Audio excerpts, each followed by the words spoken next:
When I was growing up, we used to sing a song as a little child in Nigeria. It said, "There is fire on the mountain, run, run, run." But today, I am saying there is fire on the mountain, and it's time for us to stand and quench it. The other day, I was talking about justice for Sylvester Oromoni. Today, the issue about justice for Keren is trending. I saw this story some, months ago, and I read up on the story, and I didn't really say anything, but this is something that I finally, had to put my eye into and understand what is going on. The late Miss Keren Akpagher, she was going to a school a premier school in Abuja, in Nigeria, and a boarding school at that. Now, this girl passed and has been buried, and there is, allegations concerning her death and what happened and what led to her death. And I was reading BBC Pidgin, and they were talking about this girl, and the Sun online newspaper in Nigeria also published, had a publication that autopsy vindicates this the school, that they had no hand in what happened. But when you read like BBC Pidgin and you read the autopsy, the screenshot, and you read what happened, you begin to understand there are conflicting stories concerning this girl. This girl was sick, and in June she called her mom. She said, "Mommy, come and pick me up from school." And the mom was getting ready to pick her up from school, and the mom called the school, and the school was trying to stop the mother from coming to pick her up. And so the mother, went to school and had to go back. And this girl was crying, she was angry, she was mad, as any child would be. She said, "Mommy, you don't know why I asked you to come and pick me up, and you didn't come to pick me up, and you left without me." So the Keren's mother was talking to Keren's school mother, and Keren also, they had this back and forth conversation. And then the mother came back this time to pick Keren for real. And the school, what is it called? They always have this thing like where you have dumb directors or house mistress or house masters. So she called Keren's mother and said, "Are you sure you still want to pick up your child?" Keren's mother said yes. And now Keren's mother went and picked up Keren. So when she went and picked up Keren, was angry, was feeling sick. She said it took an hour for them to get Keren out. So now let's go back a little bit. Keren has type 1 diabetes. Now, type 1 diabetes is different from type 2 diabetes. Type 1 diabetes is when your body immune system, attacks your insulin production. You cannot make insulin. Your pancreas cannot make insulin to give you the natural energy and the boost and sugar you need to sustain you all through the day. So they have to give insulin shots. So Keren is a child with type 1 diabetes that with complications. And one of those complications is the red eye, which is agreeably so. So the school argue that before Keren fell sick, before she died, that they regulated her sugar level. So if her sugar level was regulated, how come they called the mother to come and pick her up when she had the red eye, which is as a result of her blood sugar not being stable? How come? So when Keren took ill and the mother took her to the hospital, they found out that not only, before she went to the hospital, the mother said Keren was, laying on her chest. For a grown girl that is 14 years old to be laying on her mother's chest, this girl is really sick. Now, Keren's mother said in the middle of the night on Sunday, Keren was so weak, Keren was tired. A child that has diabetes, this can happen. And then Keren, said she wanted some water. She was dehydrated. They gave her water. She drank the water. And, come to find out that she was becoming so ill that the mother had to rush her to the hospital on Monday. When they went to the hospital, because of how ill she was, they put her on some drip to stabilize her sugar level. And then, because she couldn't stand up to go and pee, as is where you were admitted in the hospital, they had to put a catheter. A catheter is something like when I have my children in the hospital, they always put a catheter for the first day because from cesarean section you can't be walking up and down. So you pee in the catheter and the nurses come. God bless the nurses. They come and they change you. They take the catheter out and they put a new bucket or something where the urine goes in. So in trying to put the catheter so she can be peeing while she was on the bed, the doctor found out that she had some discharges. And then from the discharges, the doctor wiped it out and said, okay, maybe it's an irregular discharge. He wiped it out and more discharge came out. So they had to alert Karen's mother. And Karen's mother, was surprised that how can she have this kind of discharge in her body for a 14-year-old child? So they took the discharge and they ran some tests. And the test proved that, Karen had some infections and that they found a used condom abandoned, up there in her vagina. So they tested the condom, they brought out the condom, and they said they ran some tests, and the autopsy, the test proven that she was having sepsis. Now, what is sepsis? Sepsis is an infection that when you have an infection, and these infections can come from different kind of things. And one of those things are STDs, sexually transmitted diseases, infections. So this sepsis, it goes into your bloodstream and affects you and fights your immune system. Now, for somebody that already has diabetes, her immune system, her body is already struggling and going through a lot. Now, this sepsis, goes into overdrive, and and your body tries to release antibodies to fight this sepsis. But when you are already weak, your fighting chances are very low. Now, Karen, was going through this sepsis, and nobody even knew she was going through an infection. Now, when Karen was crying and asking the mother, when the mother was going to send her back to school after they had treated her for her eye infection, she told the mother, she said, "Mommy, so you want to send me back to that same school with those same people?" When your child, as a parent, starts calling people that she hangs around, start calling family members those people. When your child or your loved ones start calling people that used to be friends those people, you better be careful. This is a warning sign as parents. It's not time for you to say, but don't you know them before? Are they not people you used to hang around? Are they not your family members? No. It's time for you to ask questions and know why all of a sudden their status has changed from friend, from uncle to auntie to nephew to niece to those people. So the mother asked her, say, what do you mean by those people? And Karen said, don't worry, I'll just go to school. It's okay. The mother asked her, do you need money? She said, no, I don't need money. Now, Karen also said that the school teachers or the school masters or whatever, they asked her, is it your first time? So is it your first time? The mother asked her, what do you mean by is it your first time? So nobody knows if is it your first time meant, is it your first time of going back to school? Why are you crying? Is it your first time of having sexual intercourse? Being that she has been sexually abused, and not only sexually abused, she has been sodomized. She has been sexually abused from the anal area. So she was raped from both openings. And this girl couldn't even tell her mother. She couldn't tell anybody. She didn't find a safe place to open up and tell her mommy what was going on. If she had said something on time, maybe, just maybe, she would be here. Maybe they would have known what to do and they would have treated this infection on time. She couldn't say anything. Parents, make yourself a safe place for your children. I will continue to say, make yourself a safe place for your children. And it is something you have to start very early. Very early, when they are little kids, you build a relationship with you and your children so they can tell you something. And when they tell you something, you take it and you act on it. You don't tell them to keep quiet. You don't tell you are a child. You don't know what you're talking about. Karen suffered and couldn't even open up to tell her mom what she was going through. When Karen had passed, the school mother or the hostel mother, I don't know what she's called, she was saying, how can it be? How can it be? How can it be? How can't it be? This girl was abused and nobody could defend her. Now, talking about boarding schools, I keep saying it, boarding school is one of the worst things that can happen to any child.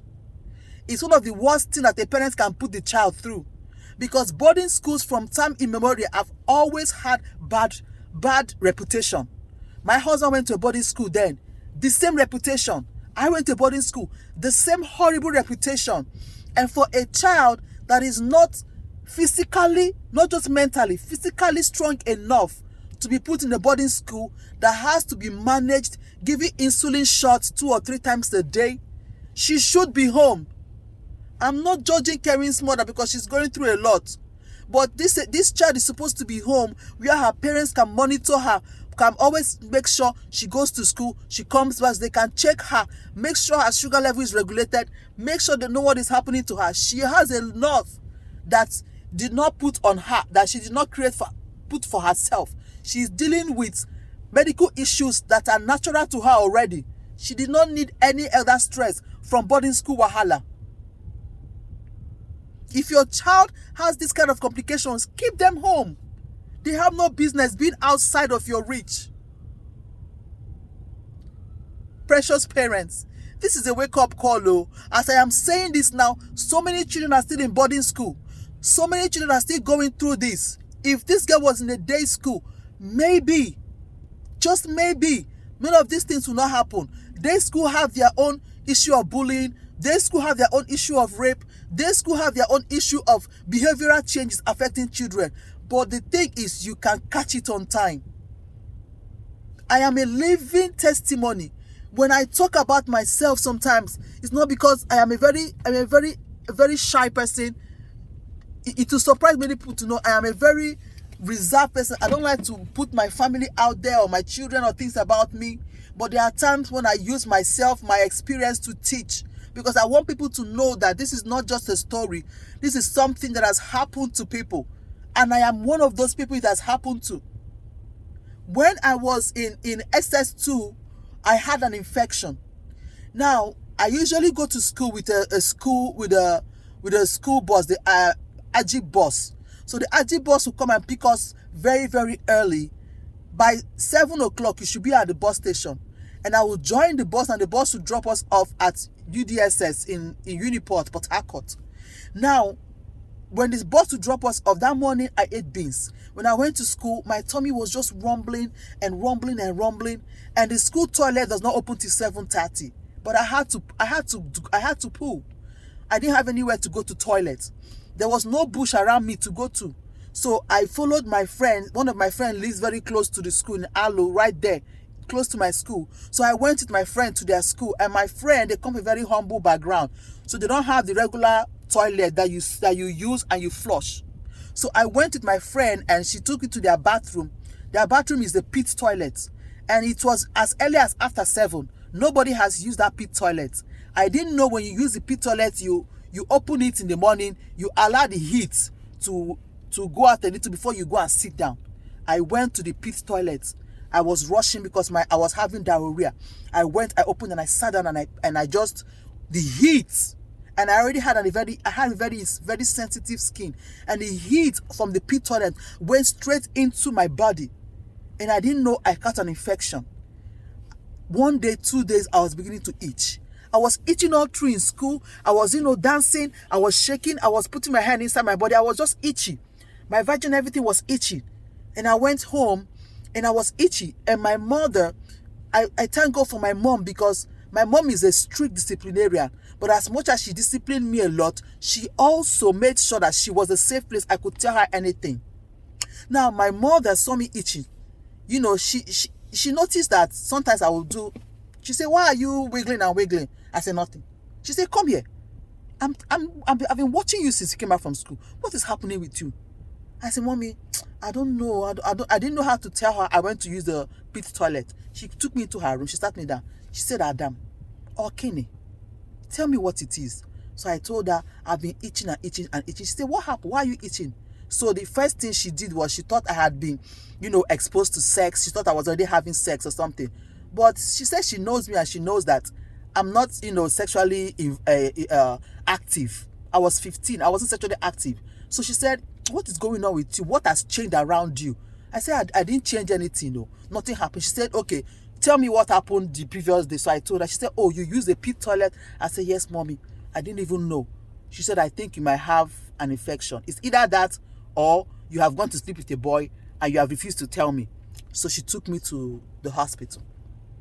The doctor checked me out. Doctor said he wants to, check me. I said, no, you will not touch me. They went and called a female nurse. The female nurse came and checked me out. And they said, no, that's from what they have seen, I am not sexually active. So why am I itching and itching? So okay, they will run a test. And they ran a test on me, and the test showed that I had PID. PID is pelvic inflammatory disease. This is a very dangerous disease that can destroy and has destroyed many women's fallopian tubes, has destroyed their wombs. Many girls that did not even do abortion, many girls that are not sexually active, many of them can't have children today because of pelvic inflammatory diseases they had when they were teenagers, from toilets, from dirty environments, and it went untreated. And they are suffering it without even knowing that is the cause. I am one of those people. I had PID, and they were surprised. My mother said, but she's not sexually active. How can she have this kind of bad PID? So the doctor told her instances, and she told the doctor that I used the toilet, and that's how they found out. They said, oh yes, it can come from not only sex, but from unsanitary environments. They gave me, very, very aggressive form of antibiotics to treat me and make sure that they wipe that thing off of my body. And I got myself, my mother changed my undergarments. She bought me new white panties. She would bleach my panties, make sure they put it on the sun, make sure everything was clean, sanitary. She taught me how to take care of myself. Every night, I would lay down. And I was still a virgin, I would lay down, and my mother would insert some tablets, tablets into my body, and in the night, because that was the doctor's prescription. So I was using some tablets insertion, and I was also drinking some antibiotics plus the drip they gave me. They made sure they flushed it because they understood that if they were not aggressive, I may not have the children I have today. So my mother noticed this because I was a day student. She noticed I was itching. If I was in a boarding school, I would have been itching for a month or two. What would have happened to my womb today? What would have happened to me? Understand, if you're taking your child to a boarding school, you are putting your child 50% chance of risk. Boarding school can teach your child some good things, can teach them discipline, organization, how to be independent, how to handle themselves. It can teach them life skills, but the disadvantages many times outweighs the benefits. Parents, open your eyes. There is fire on the mountain. There has been fire on the mountain. It is time for us to start quenching it. Bring your children close to you. Keren passed, and right now there is justice. We are clamoring for justice for Keren, because we don't want this kind of sodomy, this kind of rape to happen to any other person's child. Justice for Sivata is there. Justice for Keren. There was also justice for Deborah Okezie's son. We also cried for justice for him also. And on December 3rd, she was also saying that 4 people have been arrested. Parents, be attentive. I am begging you in the name of God. Bring your children close to you. Get to know your children, that your children can tell you whatever they are going through. And if you have a child from the early ages of 2 to 3, teach your children different body parts. This place and this place, nobody should touch me. If anybody touches me, I will scream, I will yell, I will tell my mommy, I will tell my teacher, I will tell a grown-up, I will tell somebody. Teach your children places that nobody should touch them. Things are happening to our children. Abuse, rape by family members, by uncle, by aunties. Our boys are being raped. Many of them don't say anything. It has been going on from childhood. I know some male boys I know that were also sexually abused, and they couldn't even tell their parents. They confided in me. It is going on every day. We cannot be so ignorant of the devices of the enemy. The devil has come to destroy our children. He has come to destroy the family. And God forbid if we as parents will sit down and watch this take place. Parents, open your eyes. Monitor your children. Know what is going on with your children. Make yourself a safe place and let them be able to tell you what is going on. It is time for us to do what is right. We are going to continue to ask for justice for Keren, for justice for Sylvester. We ask for justice for Don Davis, and it is another justice time again. We hope that this case will not be swept under the carpet. We hope that the school also will be held captive, will be held liable. And we also hope that parents will understand who their children are and know what your child can handle before you push them out there to the world, because there's a lot of wolves in sheep clothing. It is our job to protect our children. Precious people, this is a very heartbreaking situation. My heart is breaking, and I know many of us' heart is breaking. I'm tired of crying over people, of crying over children that would have been protected. I'm tired.